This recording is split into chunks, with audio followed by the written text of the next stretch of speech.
Hello friends, कैसे हैं आप लोग। Welcome to my channel long term shares equity. इस चैनल पे मैं आप लोग को लॉन्ग टर्म इन्वेस्टिंग के बारे में सिखाने वाला हूँ। आज मैं मेरा पहला वीडियो बना रहा हूँ।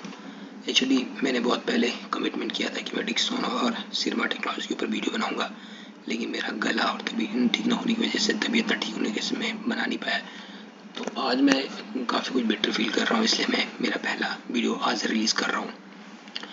So, as promised, let's see the future prospects of Dixon and the Sirma Technologies.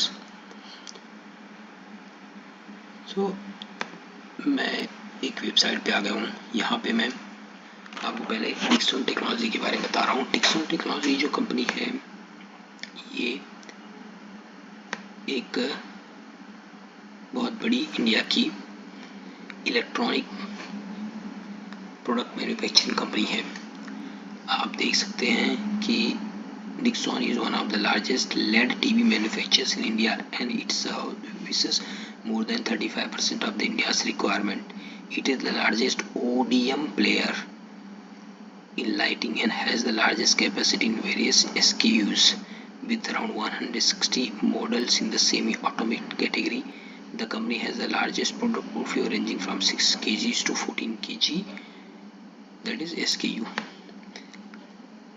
इस कंपनी का जो मोस्टली रेवेन्यू स्प्लिट है, कंज्यूमर इलेक्ट्रॉनिक्स में 25% है, लाइटिंग में 12% है, होम अप्लायंसेस में 7%, मोबाइल्स में 60%, सबसे ज़्यादा मोबाइल में है 60%, सिक्योरिटी सिस्टम में 3%। इसके बाद 3 R&D सेंटर्स है इंडिया एंड चाइना में। इसकी जो मैन्युफैक्चरिंग फैसिलिटीज़ है, हेडक्वार्टर इन नोएडा, उसके बाद में 22 मैन्युफैक्चरिंग फैसिलिटीज़ है अक्रॉस द इंडिया। तो एक काफ़ी अच्छी कंपनी है, टेक्नोलॉजी कंपनी है। अब इसका हम एक थोड़ा फाइनेंशियल डिटेल देख लेते हैं। आज का जो इसका मार्केट प्राइस है वो 13,090 रुपीज़ का है। इसका मार्केट कैप जो है 78,000 है, और इसका जो करंट इसका जो 52 वीक हाई है वो करीबन 19,150 है, और 52 वीक लो जो है वो 6,839 है। फिर इसका स्टॉक प्राइस जो पी है इसका 124 है, और बुक वैल्यू जो है वो 371 है। इसका जो रिटर्न ऑन कैपिटल एम्प्लॉयड है 29.2 है, और ROE 24.7 है, बहुत अच्छा है। ROC एंड ROE बहुत अच्छा है इसका, लेकिन इसका बुक वैल्यू बहुत कम है as compare to market price. आप कह सकते हैं कि इसका जो बुक वैल्यू है वो 35, मार्केट वैल्यू जो है वो इसकी बुक वैल्यू से 35 टाइम्स ज़्यादा है, बहुत ज़्यादा है। पी भी इसका मोर देन 100 है, जो बहुत ज़्यादा होता है। इसने एक बार स्प्लिट दिया हुआ है, इसलिए इसका फेस वैल्यू जो आ रहा है वो 2 रुपीज़ का आ रहा है। अब इसका हम लोग प्रॉफिट का एनालिसिस करते हैं, प्रॉफिट एंड लॉस अकाउंट का। आप देखेंगे तो मार्च 24 में इसका जो सेल्स था वो 17,000 करोड़ था।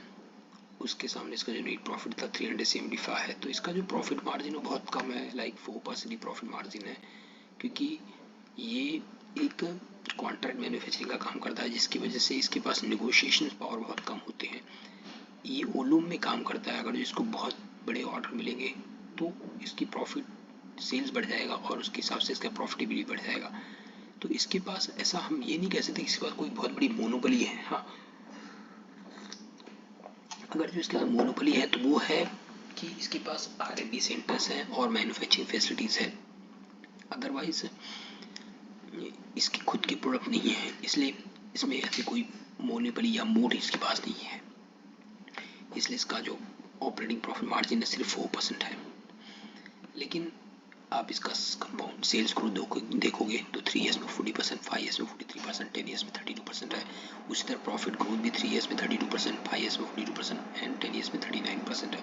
तो ये सब चीज़ें बहुत अच्छी हैं।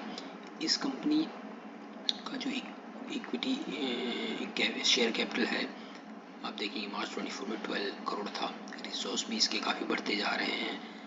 आप देखेंगे 2013 से 58 करोड़ से बढ़ के आज के डेट में सितंबर 24 में ये 2270 हो गया। तो मतलब रिजर्व्स काफ़ी अच्छे बढ़ रहे हैं इसके। कैश फ्लो एक बार एनालिसिस करते हैं। मार्च 24 में इसका जो कैश फ्रॉम ऑपरेटिंग एक्टिविटीज था 584 था, अपने सारे कैश जो थे अपने वो इन्वेस्टिंग में और फाइनेंशिंग में, मतलब इंटरेस्ट पे करने में या डिविडेंड पे करने में या फिर अपनी फैसिलिटीज़, मैन्युफैक्चरिंग फैसिलिटीज़ बढ़ाने में खर्च कर दिए। तो ये काफ़ी अच्छा साइन है, क्योंकि इसके बाद at least cash flow from operating activities से इसके पास पॉजिटिव कैश फ्लो है, that is a good sign.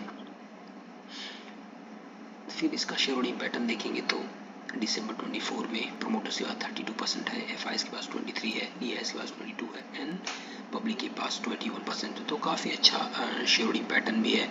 आप देखेंगे मोस्टली एफआईएस जो हैं वो काफ़ी बड़ा रिसर्च करते हैं, उनके पास रिसर्च टीम बहुत बड़ी होती है और उन्होंने 23% होल्ड करके रखा है। इसका मतलब है कि एफआईएस का इसके ऊपर बहुत बड़ा ट्रस्ट बना हुआ है।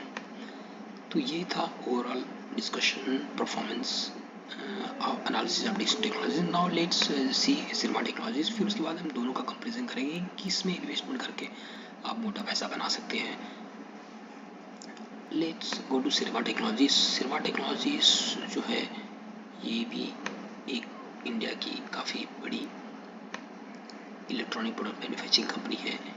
इसके प्रोडक्ट आप देखोगे तो ये printed circuit board assemblies, radio frequency identification products, electromagnetic and electro mechanical parts, motherboards, memory products, draw modules, solid states and USB drives ये सब बनाती है। ये अभी इस चिप्स का भी इसने एक प्लांट ओपन किया हुआ है जहाँ पे ये चिप्स मैन्युफैक्चर करने वाली है फॉर इलेक्ट्रॉनिक व्हीकल्स के लिए।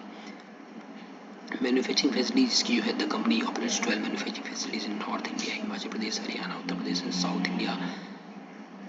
R&D facilities, company has 3 dedicated R&D facilities, 2 in Chennai and Gurgaon and 1 in Germany.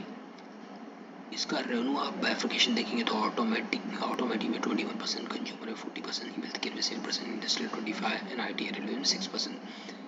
इसका डोमेस्टिक कंजप्शन 80% है और एक्सपोर्ट्स 20% होता है। तो ये कंपनी भी काफ़ी अच्छी है। इसके पास अपने अलग प्रोडक्ट्स हैं, डिक्सन के थोड़े अलग हैं, इसके थोड़े अलग हैं, लेकिन डिक्सन का ये है कि वो कॉन्ट्रैक्ट मैन्युफैक्चरिंग करती है और ये सिरमा टेक्नोलॉजी जो है ये खुद के बनाती है, खुद के प्रोडक्ट्स बनाती है। ये सब जो रेडियो फ्रीक्वेंसी हो गया या फिर बाकी प्रोडक्ट्स हो गए। अब इसका फाइनेंशियल एनालिसिस देखेंगे। मार्केट कैप इसका 77,394 है, जो कि करीबन 11 टाइम्स लेसर देन डिक्सन है। तो यहाँ पे इसका मार्केट कैप बहुत कम है, तो इसके ग्रोथ के चांसेस और बढ़ जाते हैं। करंट प्राइस जो है 416 है, 52 week high 647 and 52 week low 376 है। तो अपने 52 वीक्स के काफ़ी नीचे नज़दीक पहुँच गया है ये। स्टॉक पी जो है 52 है। आपने डिक्सन का देखा, स्टॉक पी जो था वो 124 था, ये 52 है, तो उससे काफ़ी कम है पी। बुक वैल्यू भी 92 है। वहाँ पे आपने देखा जो डिक्सन में था बुक वैल्यू जो था वो मार्केट का 35 था, मतलब बुक वैल्यू का 35 टाइम्स मार्केट वैल्यू था। यहाँ पे आप देखोगे तो करीबन 4.5 टाइम्स ही है जो बुक वैल्यू है 92.5, उसका 4.5 टाइम्स ही बन रहा है मार्केट प्राइस। तो यहाँ पे काफ़ी अच्छा सीक्वेंस है। बट इसका नेगेटिव पॉइंट क्या है कि इसका जो ROC है वो 9.84 है, ROE जो है 6.8 है, मतलब ये दोनों काफ़ी कम है। या तो इसका ये रीज़न हो सकता है कि डिक्सन टेक्नोलॉजी जो है उसका IPO बहुत पहले आया है, तो उसकी वजह से ये जो दिखा रहा है ROC एंड ROE ये क्यूमुलेटिवली कुछ ज़्यादा दिखा रहा है। और जो सिरमा है इसका IPO अभी आया है, इसकी वजह से ये अभी तक इसका इम्पैक्ट जो है वो लॉन्ग टर्म का नहीं हुआ है। इसका फेस वैल्यू सिर्फ 10 है, मतलब फेस वैल्यू 10 है, इसका मतलब है कि ये भी फ्यूचर में चल के स्प्लिट दे सकती है। अब इसका हम लोग प्रॉफिट एनालिसिस करेंगे तो आप देखेंगे कि इसका जो मार्च का सेल्स है वो 3,154 करोड़ है, उसके कंपेयर में जो नेट प्रॉफिट है 124 है, और इसका जो ऑपरेटिंग मार्जिन है वो 6%, मतलब डिक्सन से थोड़ा ज़्यादा है, लेकिन उसके कंपेयर में सेल्स और प्रॉफिट काफ़ी कम है, क्योंकि वहाँ पे आपने देखा था सेल्स 71,000 था, यहाँ पे सिर्फ 3,154 है। लेकिन प्रॉफिट आप देख सकते हैं कि प्रॉफिट जो है इतना सेल्स के बाद में भी डिक्सन का 17,000 करोड़ सेल्स होने के बाद भी जो प्रॉफिट था उसका 375 है डिक्सन का। सिरमा का जो प्रॉफिट है वो 3,154, सेल्स जो है इतना कम होने के बाद में भी इसका जो प्रॉफिट है उसका मतलब 1/3 है, तो यहाँ पे काफ़ी अच्छी प्रॉफिट दिख रही है। तो दोनों में कुछ पॉजिटिव कुछ निगेटिव है। आप यहाँ पे देखोगे तो अभी भी कंपनी का IPO है, इसलिए 53% 3 ईयर्स का कंपाउंड सेल्स ग्रोथ दिखा रहा है और प्रॉफिट ग्रोथ 20% दिखा रहा है। इसका आप देखेंगे तो इक्विटी जो है वो थोड़ा ज़्यादा है, 177 करोड़ है, लेकिन इसका भी रेशो बढ़ता जा रहा है। बाकी आप इसका कैश फ्लो देखेंगे तो मार्च में इसका ऑपरेटिंग एक्टिविटी से कैश फ्लो निगेटिव था और इन्वेस्टिंग में थोड़ा इन्वेस्टमेंट किया हुआ है, लेकिन इन फाइनेंसिंग में पॉजिटिव है। तो एक्चुअली एक नेगेटिव पॉइंट है कि ऑपरेटिंग एक्टिविटी से कैश फ्लो निगेटिव नहीं होना चाहिए, विच इज़ देयर। सो ये एक नेगेटिव पॉइंट है। बाकी आप इसमें शेयर होल्डिंग पैटर्न देखेंगे तो प्रमोटर्स के पास 46% है, FIs भी एंट्री की हुई है करीबन 8.5%, DIS का 7.5% और पब्लिक का 37.38%। तो दोनों में कुछ पॉजिटिव और कुछ नेगेटिव है दोनों कंपनीज में। तो अब हम एनालिसिस मतलब अब हम क्या करें, मतलब किस कंपनी के शेयर्स खरीदें या किस कंपनी के ना खरीदें या दोनों में खरीदें। देखिए एक्चुअली दोनों कंपनी का फ्यूचर ब्राइट है। आप मतलब ये मेरा रिकमेंडेशन नहीं है, ये मेरा सिर्फ एनालिसिस है कि दोनों कंपनी में इन्वेस्टमेंट किया जा सकता है। अगर जो दोनों कंपनी में नहीं भी है तो एक कंपनी में भी किया जा सकता है। लेकिन देखिए यहाँ पे मैंने छोटा सा एनालिसिस किया है कंपेयर टू वर्ल्ड के सामने डिक्सन और सिनेमा टेक्नोलॉजीज कंपनीज का। आप देखेंगे कि electronic market in the world जो है वो 46,65,984 करोड़ है। ये ग्लोबल ये है वर्ल्ड का इलेक्ट्रॉनिक मार्केट 46 लाख करोड़। उसके सामने आप देखेंगे सेल्स दोनों कंपनी का, एरिक्सन का 17,000 है और सिरमा का 3,000 है। तो अब as compare to percentage of global market, Syrma जो डिक्सन है उसके पास ग्लोबल मार्केट सिर्फ 0.38% है और सिरमा के पास 0.7% है। मैं ये प्रोडक्ट टू प्रोडक्ट एनालिसिस नहीं कर रहा हूँ, मैं overall global world electronic market का ये दोनों जो कंपनी है इलेक्ट्रॉनिक प्रोडक्ट बनाती है तो इनका एनालिसिस कर रहा हूँ। आप देखेंगे कि अगर जो मैं 10 टाइम्स मैं सेल्स ग्रोथ करवाता हूँ दोनों कंपनी का, अजूम की दोनों कंपनी अच्छा चली और 8-10 साल में इनका सेल्स ग्रोथ 10 टाइम्स हो गया, मतलब डिक्सन का 117,000 से बढ़ के 1,76,000 करोड़ हो गया और सिनेमा का 3,000 से बढ़ के 31,000 हो गया, तो भी इनका जो परसेंटेज ऑफ ग्लोबल मार्केट होगा वो सिर्फ 4 और 1% होगा। इसका मतलब ये है कि इन दोनों में अभी भी ग्रोथ की संभावना बहुत ज़्यादा है, मतलब बहुत ज़्यादा है। अगर जो हमारी कंपनियाँ सैमसंग एप्पल की तरह उनकी इतना नहीं है, लेकिन अगर जो उनकी तरह 10-20 टाइम भी ग्रो करेगी तो बहुत अपॉर्चुनिटीज़ है और उतना ग्रो करने के बाद में भी वर्ल्ड का बहुत कम मार्केट ही वो कैप्चर कर पाएंगी। या फिर अदर में देखिए, अगर जो इलेक्ट्रॉनिक मार्केट इन इंडिया में जो है आज की डेट में वो 6,78,000 करोड़ है और इस डिक्सन का जो सेल्स है 17,000, इसका 3,000 है। तो भी अभी तक डिक्सन ने जो है वो इंडिया का ही सिर्फ 2.61% मार्केट कैप्चर किया और सिर्फ 0.46%। तो अगर जो ये लोग 10 गुना भी बढ़ती हैं अपने आज के परफॉर्मेंस से, तो भी ये इंडिया का सिर्फ ये 26 डिक्सन जो है इंडिया का सिर्फ ओवरऑल 26% अपने इलेक्ट्रॉनिक मार्केट ले पाएगी और 5%। मैं LCD TV की बात छोड़ दीजिए क्योंकि उसमें डिक्सन जो है वो 60% कैप्चर करके बैठी है, तो उससे ज़्यादा तो और बढ़ने की संभावना नहीं है। लेकिन उसके अलावा अगर जो और सेगमेंट को एक्सप्लोर करती है और इलेक्ट्रॉनिक मार्केट को, तो वो अगर जो 10 गुना भी बढ़ती है दोनों कंपनियां अपने आज के लेवल से, तो भी वो इंडिया का सिर्फ 26% और 5% मार्केट कैप्चर कर पाएंगे। मतलब ऐसा नहीं है कि जैसे एशियन पेंट्स हो गया या फिर पिडिलाइट हो गया, इन्होंने तो इंडिया का 80% मार्केट कैप्चर करके रखा हुआ है, लेकिन इनके पास जो है इंडिया का भी 2.6% 0.4% ही मार्केट है।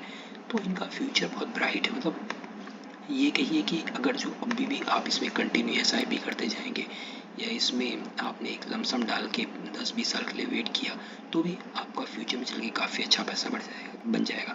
तो अभी मतलब मेरा जो एनालिसिस है यही कह रहा है कि आप दोनों कंपनी में इक्वल अमाउंट डाल के 10-20 साल के बैठ सकते हैं या फिर किसी एक कंपनी में भी डाल के बैठ सकते हैं। या अगर सिरमा लग रही है कि छोटा मार्केट का है, इसके चांसेस बढ़ने के ज़्यादा है, तो इसमें भी प्राइस डाल इसमें भी आप इन्वेस्टमेंट करके बैठ सकते हैं। लेकिन ओवरऑल दोनों कंपनी का ग्रोथ अच्छा है, दोनों कंपनी में एक कुछ पॉजिटिव चीज़ है कुछ निगेटिव लेकिन दोनों कंपनी फ्यूचर में चल के काफ़ी अच्छा परफॉर्म करेगी और पैसे को मल्टीप्लाई कर सकती है। धन्यवाद। मेरे इस वीडियो को आप जितना ज़्यादा हो सके शेयर करिए और मैं अपने कम्युनिकेशन को और इम्प्रूव करूँगा और मैं और अच्छे कंटेंट लेकर आऊँगा। मेरे एक्सपीरियंस के हिसाब से, मेरे नॉलेज के हिसाब से मैं और अच्छी वीडियो बनाने की कोशिश करूँगा। Thank you.